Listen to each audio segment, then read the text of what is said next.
but it's not like Well, we have these. matching or just lowering the rate.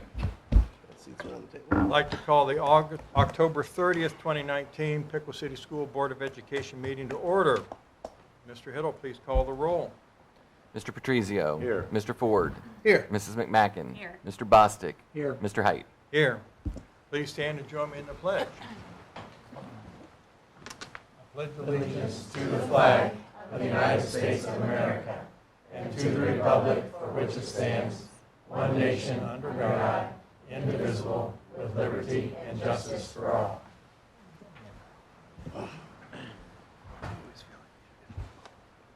Okay, if you've had an opportunity to review the minutes from the September 26th meeting, are there any additions or corrections that need to be made to the minutes? If not, can I have a motion to approve, please? So moved. Can I have a second? Second. If there's no further discussion, all in favor, please signify by saying aye. Aye. Opposed? Minutes are approved. Any changes to the agenda? No. If there's no changes to the agenda, can we have a motion to approve the agenda, please? So moved. Have a second? Second. Have a motion and a second. If there's no further discussion, all in favor of the agenda, please signify by saying aye. Aye. Opposed? The Career Center Board report is going to be a little bit different this week.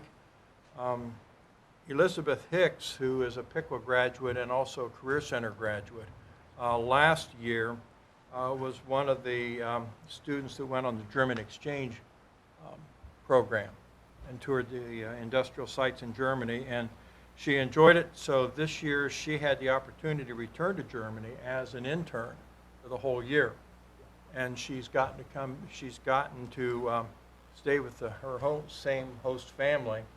And while she was there, she sent us a video, and we're going to play that tonight. Hi, my name is Evelyn Hicks, and I'm a 2019 graduate of Upper Valley Career Center and Piqua High School. In October 2018, I was selected as one of 10 students to take part in the second exchange with BBSME in Hanover, Germany, and Upper Valley Career Center. In the first part of the exchange, we hosted 12 German students from BBSME, and they experienced technical education at Upper Valley Career Center and our daily lives. We then traveled in March to Hanover, Germany, and experienced living with a German family, German high school, and daily life with the students.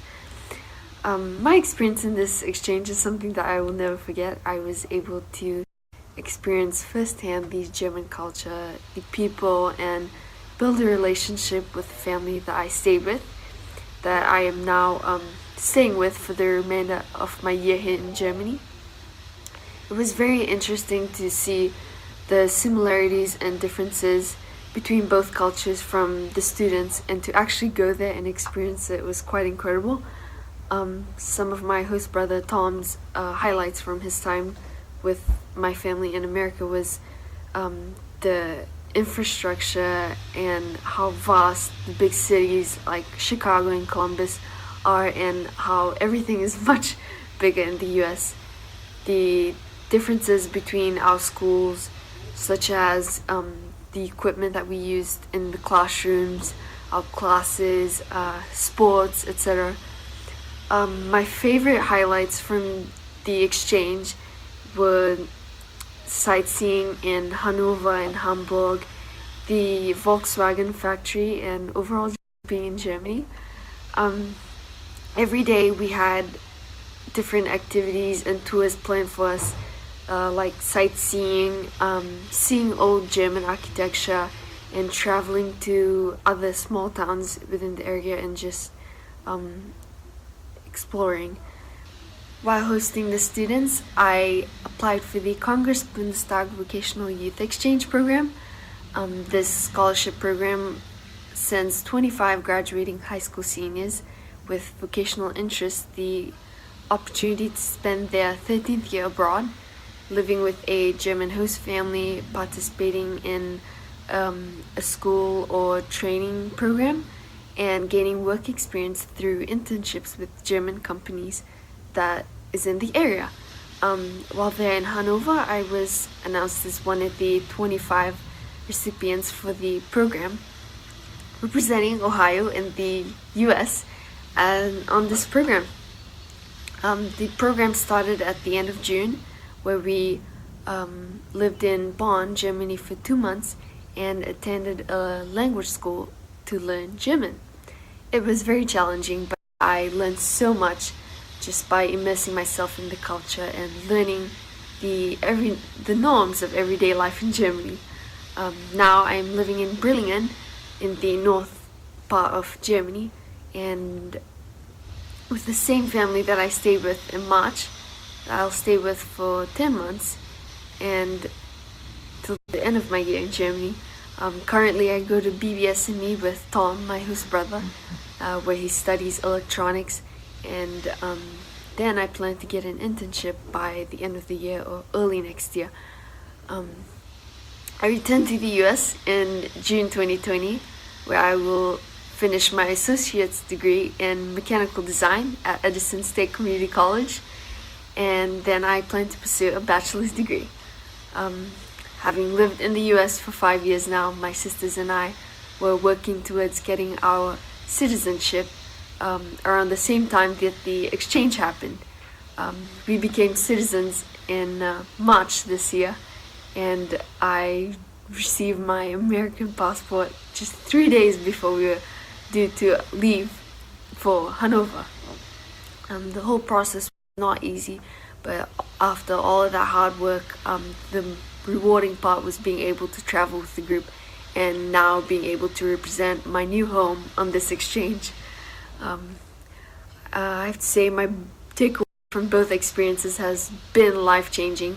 I discovered that I was capable of thriving in a new, totally different environment far from home. I am more confident in taking on new challenges like learning a third language such as German and adjusting to a new environment. Moving forward in life, both exchanges have given me the ability to see things from a world perspective. Going abroad has truly affected every aspect of my life and has allowed me to truly increase my cultural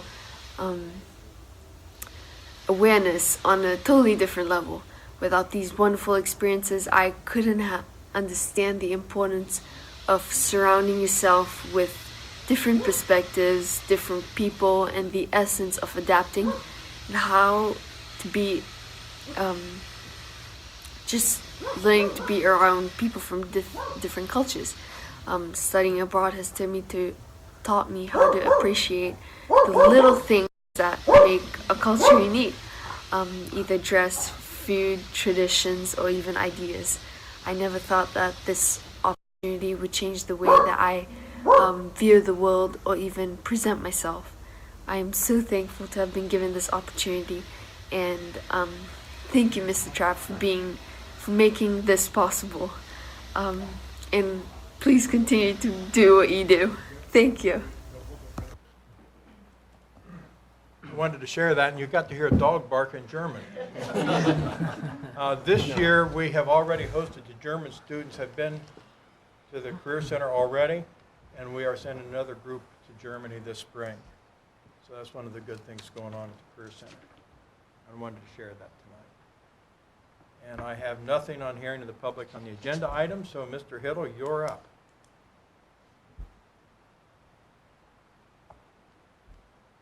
Good evening. Were there any questions on the board reports?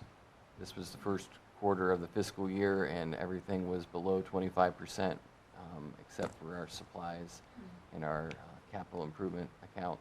So, or the, that account. So, those are usually they're usually spent a little faster, the supplies, because we want them in the beginning of the school year, and then we don't spend as much as that as we go through the rest of the school year. So, as far as fiscally, we are on target with where I expected us to be this year. With that being said, health insurance has been a big topic of conversation, of course. We went from a 70.2% increase given to us by Medical Mutual of Ohio. We've been working diligently through that process to get that down. We got to 49% to 44%. kept working. We looked under lots of different rocks and tried to figure out how we can get to a more manageable number for our staff, and we've ended up at a place of 27.9%.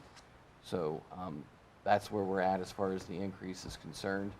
There's some other changes and things that we have going on in there, and those details are to come. We're waiting for a verified rate sheet and things like that from our consultants so that we have that information to start giving out to people as soon as possible. So we've made some progress in that area for sure.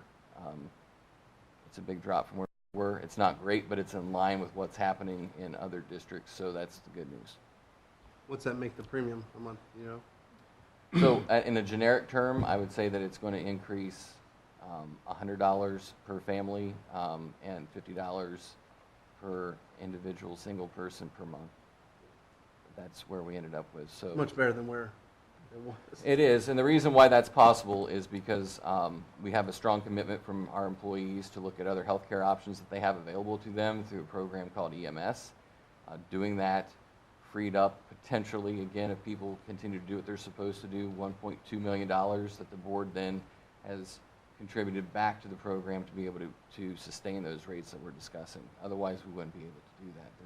We didn't have $3 million to be able to solve the problem. So, So why don't you explain that to the public, what they tried to do as far as getting people to look at other options, as far as how they could, we had people that were on Medicare and things of that nature. correct. This company, and basically it's going to become our HR department as far as in quotation marks, when it comes to explaining benefit programs to people. So we will have our health insurance, but also they're going to say, here's the whole broad spectrum of options that you have available to you.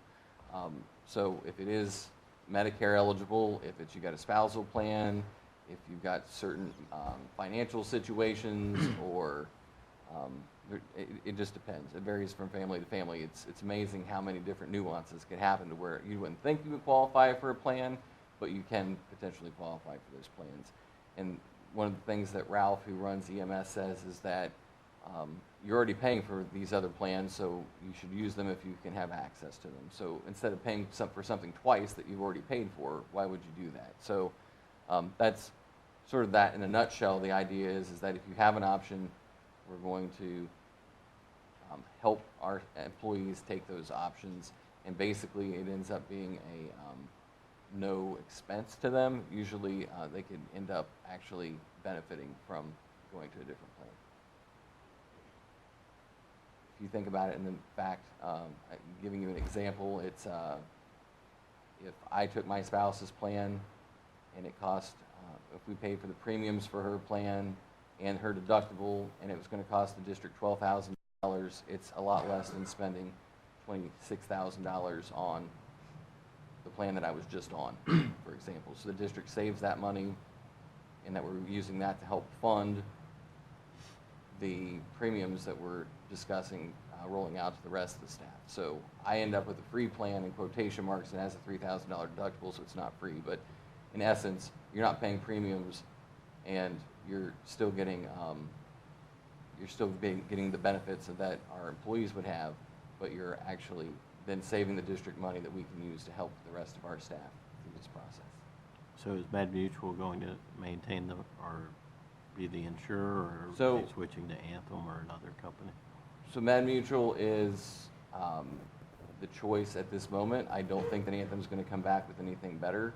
We had to set rates because we have to move along. So we've set rates and a number that we think is reasonable to what EMS is projecting our savings to be able to make all of this work.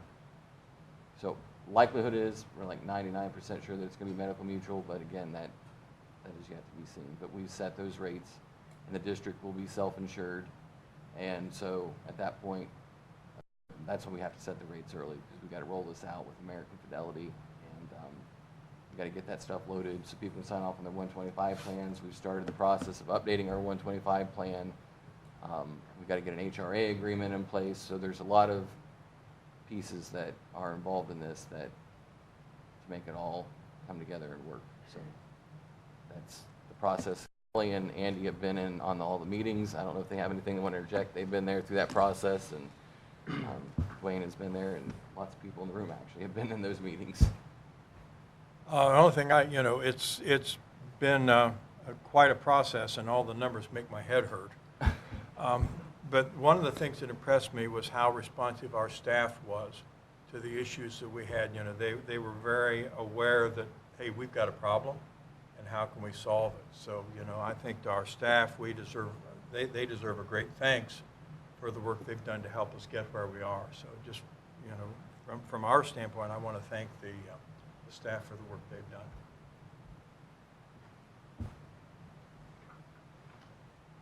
Any other questions about health insurance? All right, the other thing on there is to approve Fund 467. Not often do we create new funds. This is probably the first time I've done this in my career, actually. 467 is going to be the new Student Success and Wellness and Success Fund.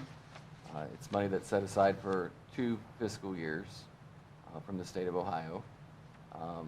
And so we're keeping that money and tracking that money separately. I think one of the reasons why 467 came about is because they don't want us to rely upon that in our general fund, because I think the money may not be there in 2 years.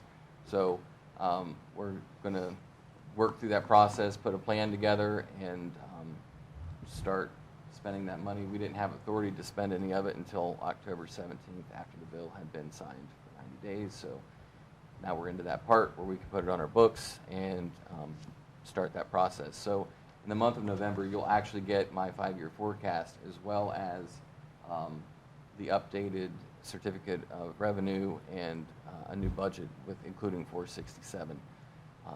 The state of Ohio changed it to where our 5-year forecasts aren't due till November.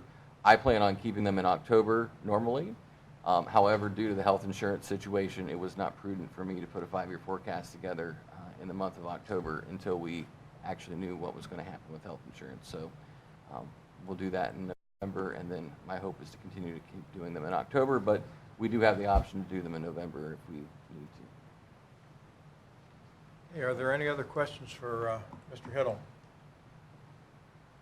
Okay, if not, can we have a motion to approve the treasurer's agenda, please? So move. We have a second? Second. We have a motion and a second. If there's no further discussion, Mr. Hiddle, please call the roll.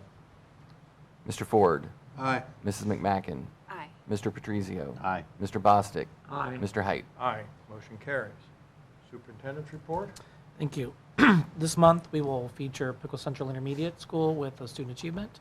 That'll be Mr. Butler and Ms. Askins and Ms. Mulligan.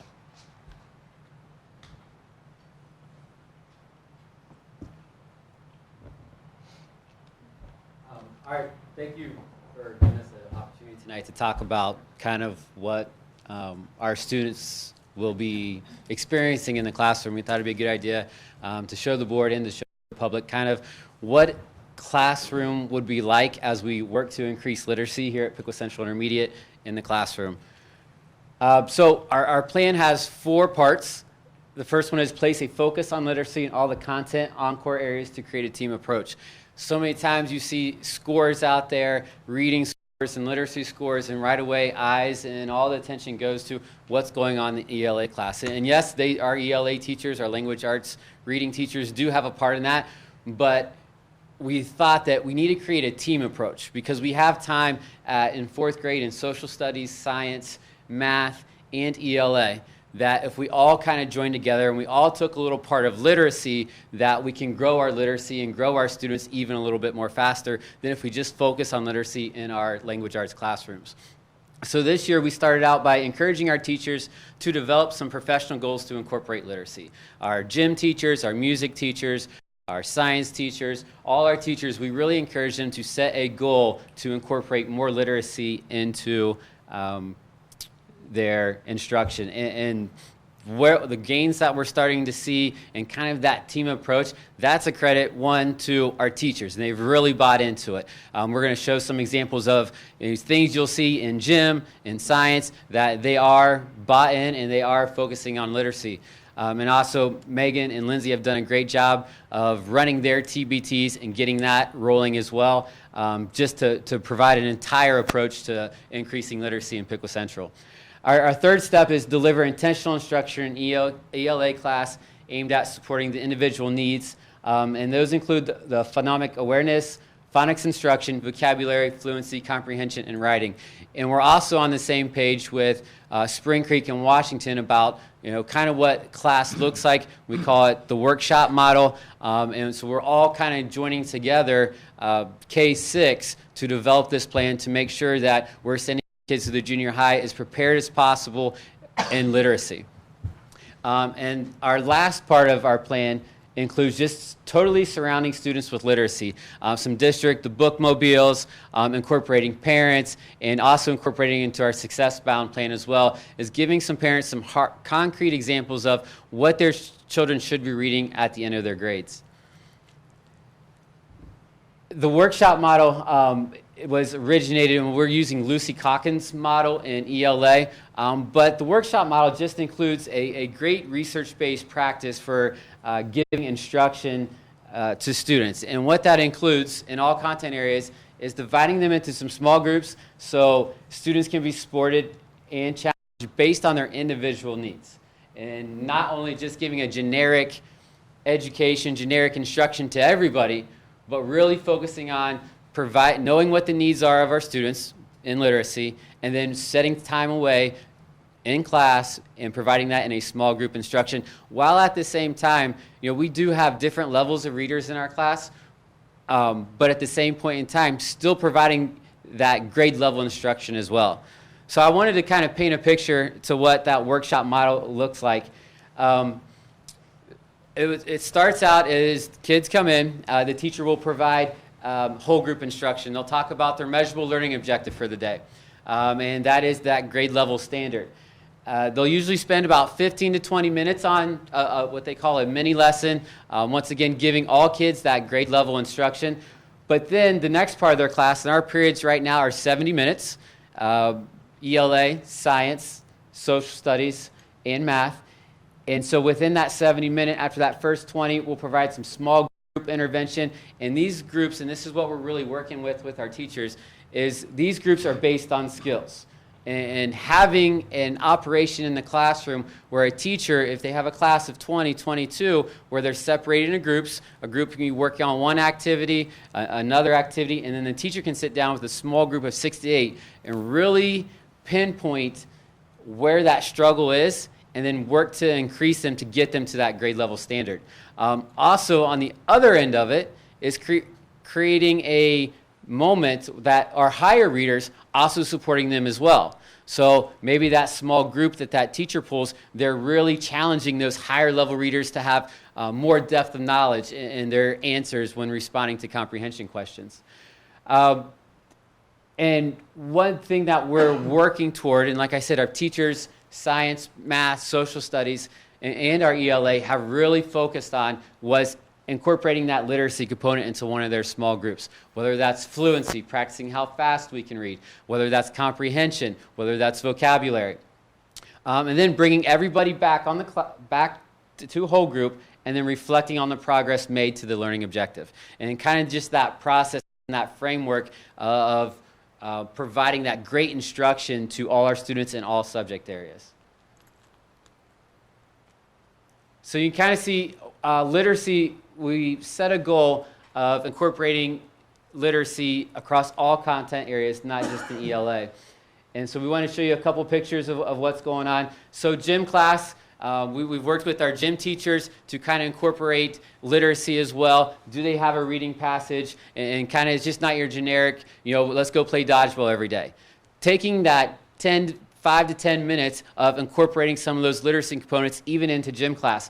Because a lot of that research out there shows that students will comprehend and will retain more when it's introduced with physical activity. So our gym teachers have done a great job.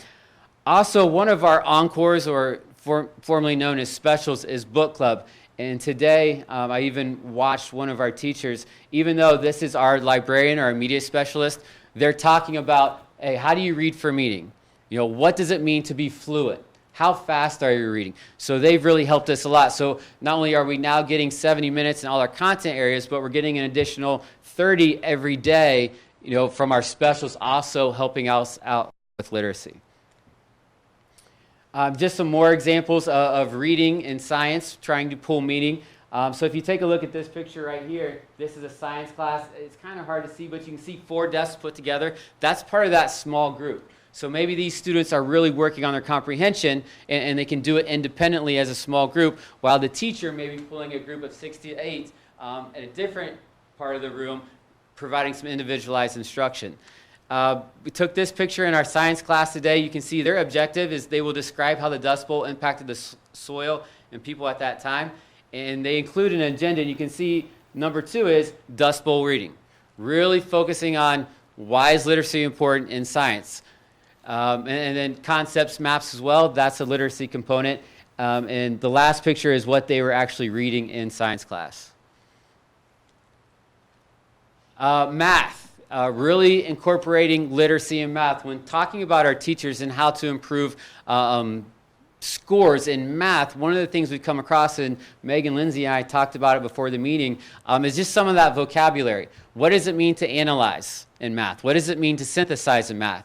And the math teachers have done an amazing job. Even though it's a literacy goal to increase literacy, they understand that increasing literacy in their classroom as well is going to help their students on math tests. So you can kind of see some of the examples of vocabulary, word walls in math class. Like I said before, I can't be more appreciative how much they've kind of bought into the team approach. Another example in social studies, this was a kind of a activity they did around the room, kind of a scavenger hunt. And once again, this is a group of 3 to 4 students working together, working their way around the social studies classroom, and once again, focused on vocabulary. Our third part, going back to our 4, is deliver intentional instruction in the ELA class aimed at supporting the individual needs. We said, including phonemic awareness, phonics instruction, vocabulary, fluency, comprehension, and writing. And once again, we took this framework that our teachers have been working on, and so our goal has been to bring this framework into our other content areas. The big thing with this style, or this framework, is using data to kind of drive our instruction. And so what this data looks like, it includes our BAS level, our benchmark assessment system. And so students at the beginning and end of each year are individually assessed on their reading level, and we're really encouraging our ELA teachers to group those students based on level. And then we're taking it to the next step. Okay, so you have students on the same level, providing them some differentiated instruction. What part of the literacy component are they not getting? Is it the fluency? Do they need repeated readings, practice with repeated readings, reading the same passage over and over again to help them on standardized tests? Is it the vocabulary? Is it the comprehension piece? So really breaking it down and providing a very individualized lesson to certain groups of students. And then once going back to that whole group wrap-up lesson using their listening and speaking skills. And then the fourth part is just surrounding our students and our building with literacy. We have literacy all over our school. On our walls, a lot of great stuff, just encouraging reading. We have authors coming to visit, book giveaways as part of our PBIS, just getting books into the hand. That's kind of what we're doing in our school. Literacy within the district, aligning the workshop model with Washington and Spring Creek, so that way when students come in, they're used to kind of the system, how that the teacher's going to talk to them in a large group, then get broken down into small groups. It's part of our Success Bound initiative, really communicating with students and parents. At the end of 4th grade, students should be able to read a book from this list. In 5th grade, read a book from this list. In 6th grade, read a book from this list. And also we have, the district runs the bookmobile in the summer. Once again, just getting books in the hands of kids. What we found in conversations with our kids, some of our kids at home don't have books available.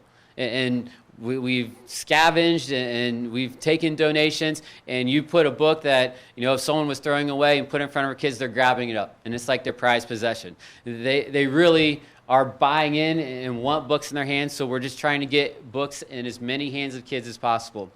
Literacy in the community partnerships, partnering with the local library. We take walking field trips over there to once again get kids accustomed to going, making relationships with those librarians so that in non-school hours, they feel comfortable going and getting books. This summer, the district partnered with the library in Kiwanis, summer reading program, which included a skating party, raffle prizes, and ice cream. Our kids are still talking about the skating party and the ice cream. We are also developing a reading mentor program where we are partnering with our business partnerships, and they said, hey, how can we help you? We want to help more than just financially. And I said, we would like people to come in for 25 to 30 minutes, maybe on a lunch hour, and just sit and read with our kids. We see it all the time. It kind of come full circle, is that we see teachers just sitting and reading with our kids, and our kids are very enthralled with that, excited about that, that someone's reading with them. So even creating some of those business partnerships through our reading mentor program. And then literacy with parents. Once again, part of that success-bound piece is getting them, where your child should be at, understanding what levels their child should be at. We're going to have a literacy night, and also part of our parent initiative is for parents to come in and to sit and read with classes. And once again, that's part of that whole group instruction at the beginning. And so we've had a lot of parent volunteers. So just some of the pictures around our school, lots of books. What will you read this year? So they're incorporating a book that they want to read, writing assignments, hanging up on the walls. These are pictures from our skating party. Once again, just surrounding them with literacy. The prizes and the raffle we gave away. And we also had an ice cream party for the students who met a certain number of books read. So I wanted to also take a look at, this is a process. And I'm very fortunate and feel very confident in our team that we'll get where we need to be. But we wanted to outline some steps. So we're at November. We're taking a look at where our teachers are now feeling confident implementing some differentiated literacy lessons. Really trying to empower some of our other content teachers to provide a literacy component in their instruction. We're going to evaluate at the midpoint in January. And then in February, we're going to continue to implement another differentiated literacy lesson. We had encouraged our teachers to set a goal of our other content teachers of 1 per quarter, of really focusing on those specific parts of literacy. Some of them made 4, 1 per quarter. Some of them really took it and ran with it and are introducing 3, 4, 5 lessons in science class, in social studies class, in math class, focus on that literacy piece. And then as we get to the summer of 2020, once again, promote summer reading programs. And one of our goals heading into the summer of 2020 is really providing parents with a lot of resources to kind of lessen that summer slide. So when we get kids back in August of 2020, that students are feeling confident about that reading, and just know this is not, our literacy plan is not going away. So August 2020, we were going to encourage our staff members again to set a personal literacy goal and really providing them some training, in-house training on some of those specific pieces of literacy.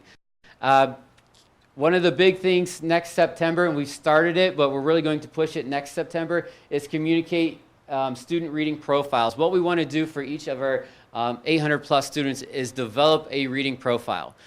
We know what levels they're at, communicate that level, but also those other components, where may they struggle? And so in those small groups that we're pulling in all our content areas, how can we improve that single piece of that literacy? And then going along into November and January and February, start lesson planning. Our final step is taking literacy and then applying it to some real-world concepts, real-world problems, working with our business partnerships to kind of make the connection to why literacy is so important to our students. So that's kind of our literacy plan. Megan and Lindsay, I know, anything to add? I think you said it all. Yeah? You were nervous that you had to talk. Yes, and I'm glad I didn't think you. Megan? Well, and I will say, for being a teacher, a science teacher for 19 years, the two things you struggle with is reading in a science class or reading in a math class or incorporating those articles and things. So this definitely for them to be stepping out and doing what they are is really nice. I've always said that to be able to do well on the test, you have to be able to read that test. I know when I was with Rob, that he called me right away and said the science test is even higher than the ELA 2 test in reading levels. And it's not about the science material that I can teach them. They have to be able to read it and to be able to comprehend that test to be able to succeed on it. And so the reading and science go together. And then also teaching, just regular biology, you can't have one lesson that encompasses everybody because you have your high level, you have your medium, and you have your low. If you have that one lesson, you're getting your 7 kids in the middle, but what are you doing to the 7 kids who are lower? What are you doing for the 7 kids who are higher? You have to challenge those higher level kids just as much as you have to accommodate and differentiate for those lower level kids. And so this whole framework by having grade level standard to begin with, but then breaking out into smaller groups to be able to address the kids who are on grade level, provide interventions for the ones who are below, and also challenge the ones who are higher, because you're doing a disservice if you're not able to get those top 2 groups as well, if you're just teaching to the middle. So, this is nice being able to implement this because it's things that you always think about as you're teaching as well. So I absolutely appreciate my teachers being able to do this. It's also, too, it's one of these things that, at first, the teacher hearing it, it's like, oh my gosh, I have to do all this, and then they realize, like, oh, I'm already doing some of this. And it's kind of, but having more purpose behind it and saying, oh, I'm already incorporating literacy, but here's some more to go off of that to kind of support the ELA and staff and say, this is why we continue to do this in all the subjects. So we've had great buy-in, and it's going to be really good. Any questions? Yes. Yes. It's your first quarter together as a team, right? You guys all came from different buildings, right? Except for Heath and Oh, we were We're all together. okay. What challenges have you seen this quarter? What improvements have you seen? And where do you think you're going to go with this from here? Not just in reading, but overall in the building. I would say challenges for me is the grade level. I've been at the high school for 20 years, and it's been interesting getting down to that level. But I really like the kids at that level. I really like working with the smaller kids who will still hug you and still love you and give you high fives all the time, as opposed to in the high school where they're too cool for school. So. And you don't want them hugging you in high school. But definitely the grade level has been a challenge, I would say.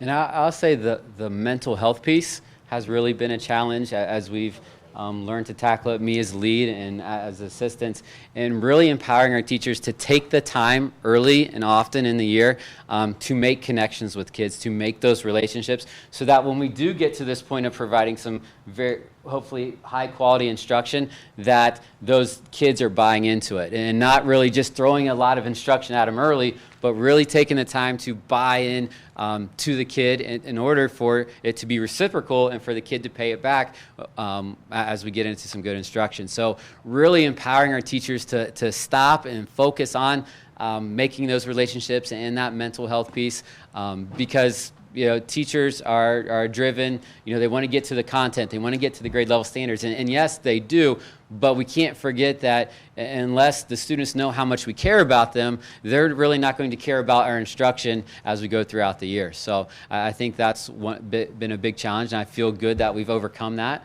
And I think as we go and our staff understands kind of our philosophical things that we're doing, that'll become more natural to them. So are you getting a buy-in with the staff? I absolutely believe that we are. It's a very positive environment there. And to hear a gym teacher come through and to the copier and say, hey, I'm printing something off for my literacy component, that makes your heart happy, because, their standards, they don't have to. but they're buying into it because they're focused on helping the kids, not just getting to their grade level standards. So, it's little things like that along the way that give us some very positive momentum as we move forward. So what's the biggest difference you've seen from this year to last year since you're in charge now?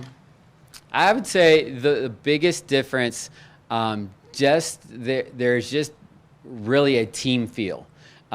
Taking something like ELA, and you see the state report card and kind of where we're at, and right away, like I said, the eyes go to the ELA teacher. And yes, that some of that does go on them, but we're all responsible for the education of kids, their reading, their math, their science, and their social studies. All 4 content area teachers in gym and our encores are responsible for that. So getting that team approach, I think that's been a real big difference. We're not just ELA teachers. We're not just science teachers. We're an entire team working together to grow the kid.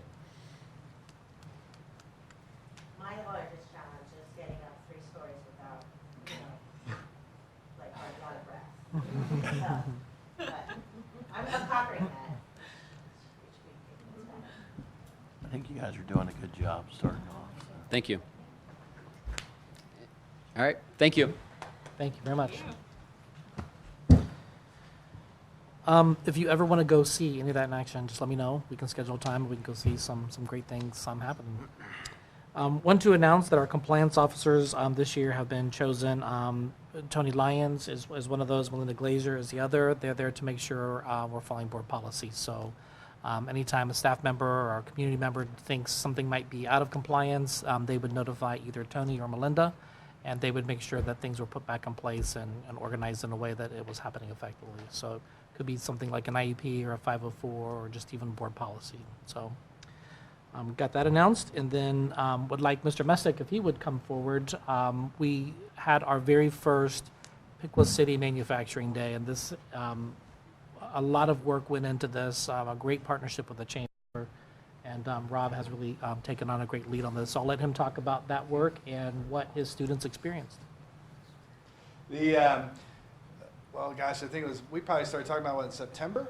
I think is when That was last year, actually. What's that? Last year, actually, we started. Started talking about putting this manufacturing day. The chamber came to us and said, hey, we're going to get this going for Piqua. So obviously we jumped right in. It plays real well with our Success Bound initiative. And we had to kind of feel our way through a little bit, and got together with our business partners, and we also with Career Center and with Edison, and we designed this for our Piqua students. We had last week, on Monday and Tuesday of last week, we had over 500 visits from our kids. Went out to 5 businesses: French Oil, Hartzell Propeller, Even Flow, Harmony, Crane Pumps, and I think that was it. I think I said 5 right there. So if I forgot somebody, sorry. So we went out there. The kids went out and did the tours. The tours were roughly about an hour long. And one thing, we have amazing students. They were just, they asked such great questions. Just very attentive. It was really, really nice to see our kids in that environment. And we went through, and like I said, we did these tours. So what we wanted to expose our kids to is different careers. And I guess all the careers that are encompassed in these manufacturing. It's not just assembly. There's engineers, there's office staff, there's we had people in there for logistics. We got conversations with those people, just general personnel stuff. So just a whole bunch of different things out there. And we actually, when we went to Harmony, they highlighted one of our students who was, as he was a student at Piqua High School, was working with Steve Grasso's program, his work-based learning program, and also was in our engineering program, which is from the Career Center. He designed a part for their manufacturing that they currently use. He designed it on a 3D printer at Piqua High School that they currently use now on their floor, their manufacturing floor. So, they highlighted those things for us just to those experiences. So anyway, went around, kids did a great job asking questions. great experience. We have some questionnaires that the kids did. We're going to be going over, doing a follow-up meeting tomorrow, just so that we can look on how to make it bigger and better for next year. One thing that really came out of it is the amount of jobs that are available in Piqua right now, and how many of these companies would love to employ our kids. We talked a lot with our kids about, what does it mean to be employable, attendance, things like that, and also talking with them some of the problems that they face. And it really mirrors what we had talked about at the beginning of the school year. Jeff and I presented to our staffs about making sure that we create those soft skills and those opportunities for kids, because that's one of the largest things these kids are missing when they go into the workforce or off into college. So it was neat for them to echo the same things. One of the things that they did ask is, how do we get our teachers? How do we get Piqua High School teachers and Piqua City school teachers out into the businesses? Because they're going to be the ones that are going to be able to champion what's going on out there. And so as an administration, we were talking a little bit about that today. How can we make that possible? So great experience, and I'm really, really happy that they reached out to us and said, hey, let's come see our students. And guys, you would have been so proud of them. They were amazing kids. So, they still are. But it was a great trip. Any questions for me? I've got one. Okay. Unrelated. Well, I do. I want to say I hired a receptionist that just graduated. Mm-hmm. It's been wonderful, and she's got a good attitude.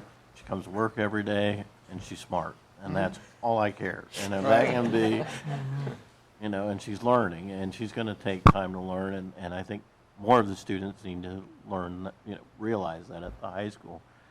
I mean, every kid doesn't have to go to college. And there are good careers out there for people, and they just have to have a commitment. Well, and that was, every place the same thing is, if we can get people to show up to work, consistently, and they're nice, they're willing to learn, we're going to teach them, and we're going to be able to get them at a very nice salary very quickly, if they're willing to do those things.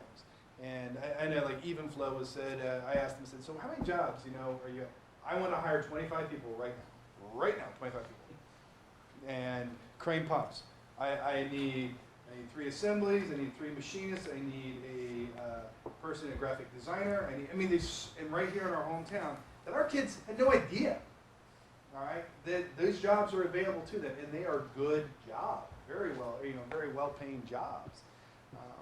And then the other part is the amount of, and you're not stuck in Piqua. If they want to go out to someplace different, these are world companies.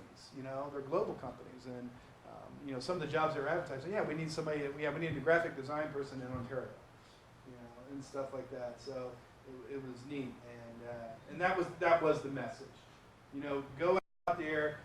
It wasn't make sure they know how to do geometry and they can do the Pythagorean theorem and none of that.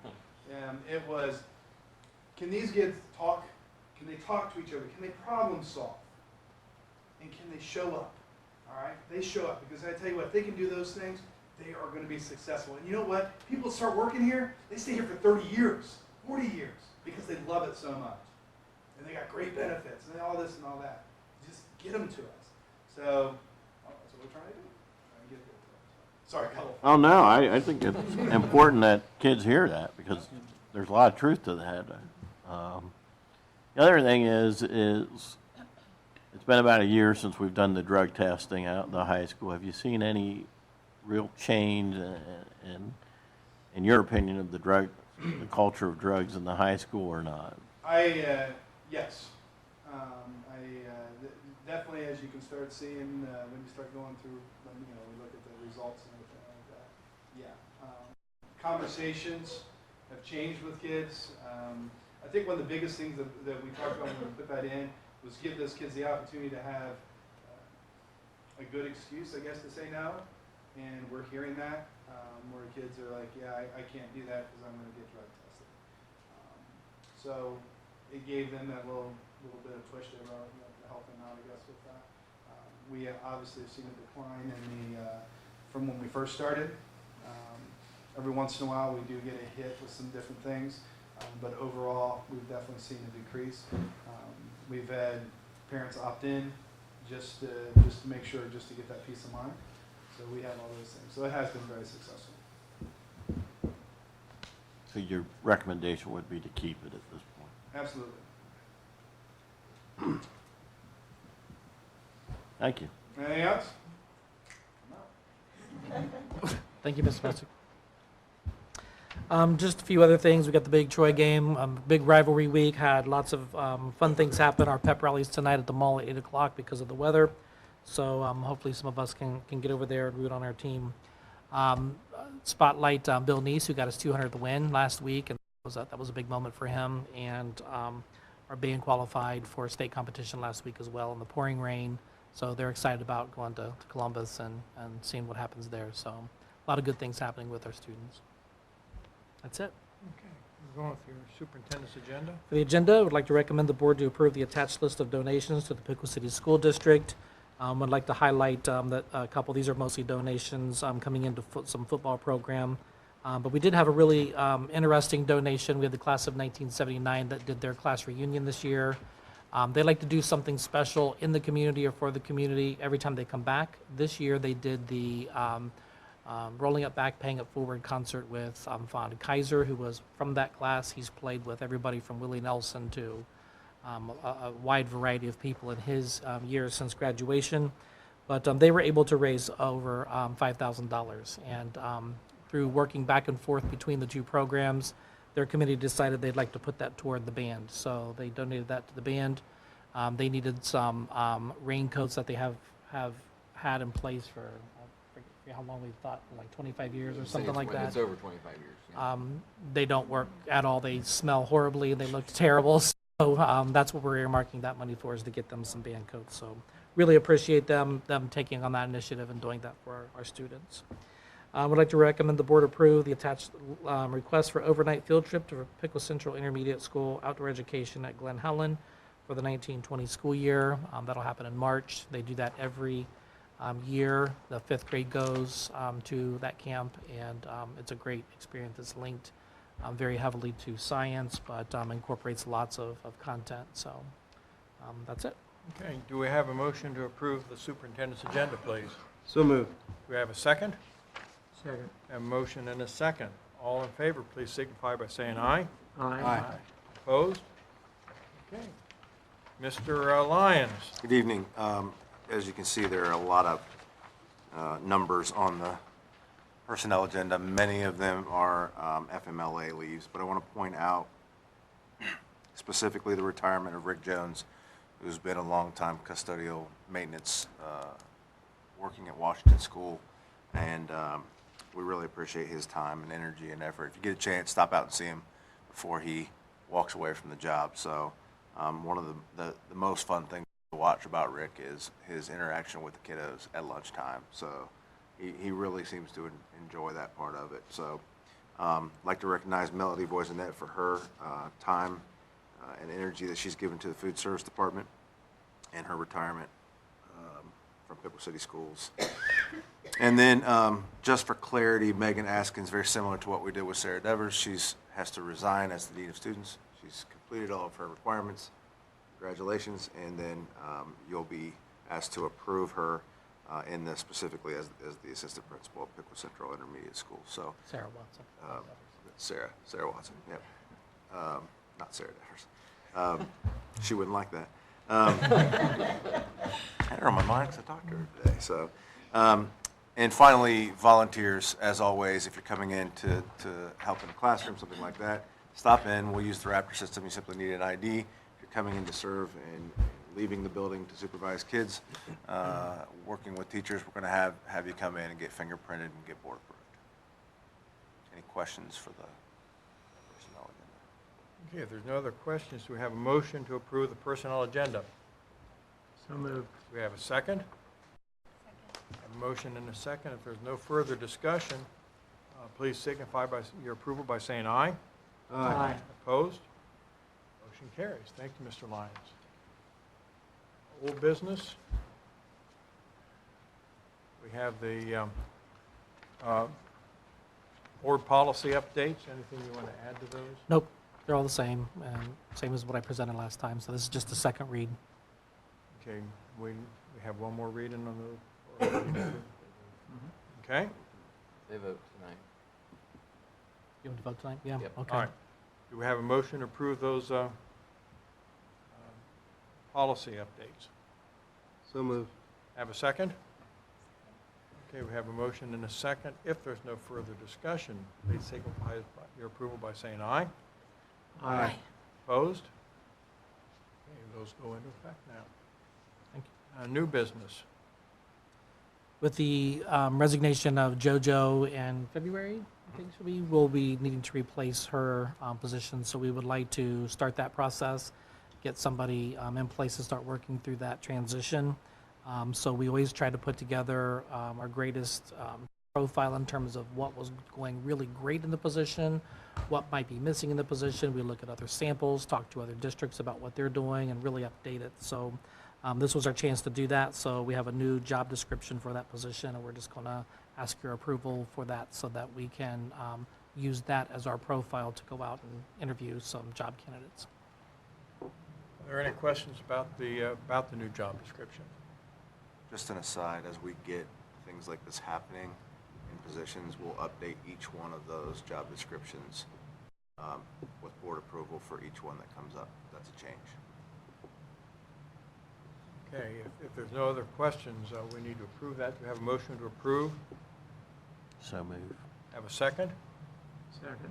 Okay, we have a motion and a second. If no further discussion, all in favor, please signify by saying aye.